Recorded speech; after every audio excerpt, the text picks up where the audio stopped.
Hello everyone, and welcome back to the channel.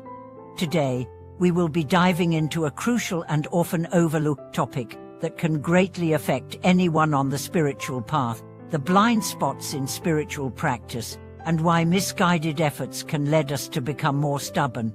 As we embark on our spiritual journey, we often find ourselves seeking enlightenment, peace, and wisdom. However, what happens when the very methods we use to reach these goals end up hindering our progress? We've all heard stories of people who begin their spiritual practices with good intentions, only to later become so rigid in their beliefs and methods that they miss the bigger picture.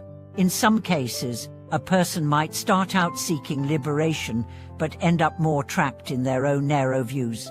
So, why does this happen? And how can we avoid falling into the trap of becoming more stubborn or dogmatic as we deepen our spiritual practices? In this video, we'll explore the reasons why certain spiritual practices, if misunderstood or misapplied, can have unintended consequences. We'll also discuss how to recognize when we are veering off track and how to return to a balanced, flexible, and open-hearted approach. Let's take a deeper look into this important aspect of spiritual development: the potential pitfalls of spiritual practice. When we begin our spiritual journey, we often feel excited, filled with hope and desire to achieve deeper wisdom and understanding. In many ways, the process of practicing, whether it's meditation, prayer, or ethical conduct, is a noble pursuit. However, there are blind spots that can easily develop along the way, especially if we become overly fixated on one specific method or viewpoint. One of the most common traps is the rigid attachment to a single path. Spiritual practices are diverse, and many paths offer different approaches to achieving inner peace or enlightenment. However, when we become fixated on one path, it's easy to lose sight of the fact that spiritual growth is a dynamic process that requires flexibility and adaptation. For example, someone might start with intense meditation sessions, believing that meditation alone will bring all the answers, only to become frustrated when other aspects of their practice, such as compassion or ethical living, are neglected. This is where the danger lies. The more we focus on one narrow practice or belief, the more we may begin to think it is the only correct way to practice, and we may dismiss other valuable teachings. In Buddhism, the path to enlightenment involves a balance between meditation, ethical conduct, and wisdom. If we focus exclusively on one without the others, we might not see the full picture, and may end up creating a mental prison for ourselves. The role of stubbornness in spiritual growth. One of the most insidious effects of becoming too rigid in our spiritual practice is that we develop stubbornness. This stubbornness is not the kind that stems from genuine wisdom or instead, it is the result of attachment to a particular method or viewpoint. In Buddhist teachings, stubbornness is a form of mental defilement. It clouds our judgment and prevents us from seeing things clearly. The root of stubbornness in spiritual practice lies in our attachment to the idea that we have found the right way. This attachment can be to a particular teacher, tradition, or even a specific meditation technique. When we become attached to a particular method, we stop being open to other approaches, and this lack of openness keeps us from growing. We become trapped in a cycle of dogma, and as a result, our spiritual progress stagnates. Stubbornness also leads to a sense of superiority, where we begin to believe that our way is the only true path, and anyone who practices differently is mistaken. This attitude not only isolates us from others, but also leads to a hardened heart. True spiritual practice requires humility and openness, not a rigid sense of being right. Stubbornness clouds the mind and prevents us from seeing the full spectrum of spiritual possibilities. The importance of balance and flexibility.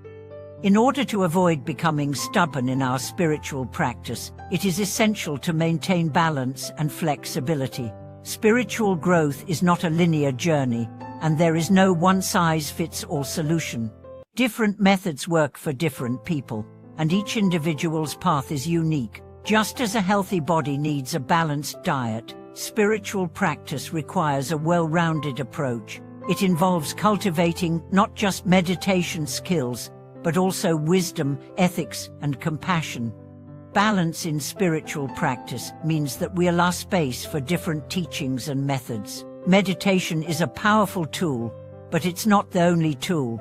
We also need to practice kindness, generosity, and patience. We need to study and reflect on the teachings, engage in community practice, and develop wisdom in our daily lives.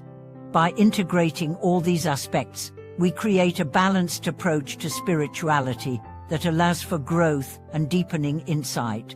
Flexibility, on the other hand, means being open to new ideas, even if they challenge our current beliefs or practices. It means recognizing that the methods we once thought were the only way may not always be the best way as we grow and evolve.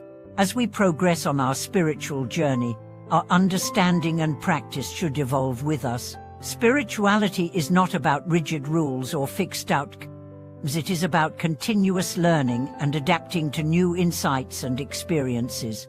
Avoiding the trap of spiritual elitism. Another danger of stubbornness in spiritual practice is that it can lead to a sense of spiritual elitism. When we believe that our path is the only true one, we can develop an attitude of superiority toward others who may be on different paths. This is harmful not only to our own practice, but also to our relationships with others. One of the most important teachings in Buddhism is the recognition of the interconnectedness of all beings. We are all on different paths, but we are all seeking the same ultimate goal: freedom from suffering and the realization of our true nature.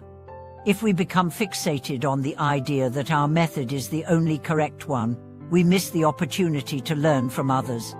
Spiritual practice is not a competition. It's not about being better or more enlightened than someone else. It's about deepening our own understanding and helping others along the way.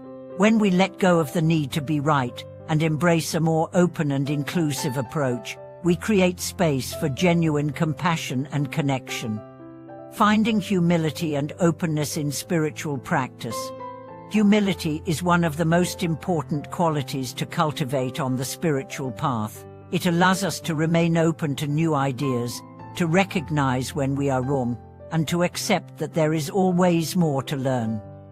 Humility helps us to see that spiritual practice is not about achieving perfection, but about gradually transforming ourselves, one step at a time. An open mind allows us to explore different practices, to learn from different teachers, and to see things from different perspectives. It means being willing to question our assumptions, challenge our beliefs, and adapt our methods as we gain new insights. Openness creates a fertile ground for growth, where we are constantly expanding our understanding and deepening our connection to the truth. Spiritual practice is not a destination, it is a journey. The goal is not to become fixed in one way of thinking or one method of practice, but to remain fluid, adaptable, and receptive to the unfolding of life and wisdom. Final thoughts: the journey of spiritual growth. In conclusion, spiritual practice is not about achieving a fixed set of beliefs or rigidly following one method. It's about remaining humble, flexible, and open to the many ways in which wisdom and compassion can manifest in our lives. By avoiding the traps of stubbornness and spiritual elitism, we can create a path that is both rich and fulfilling. The journey of spiritual growth requires balance, openness, and an ongoing commitment to self-awareness and transformation. Thank you for watching today's video. I hope it has provided valuable insights into how we can avoid the blind spots in our spiritual practice and continue to grow in wisdom and compassion. As always, I would love to hear your thoughts and experiences in the comments below. Please like and subscribe to the channel for more content on spiritual growth. May you continue to walk the path of wisdom with an open heart and mind.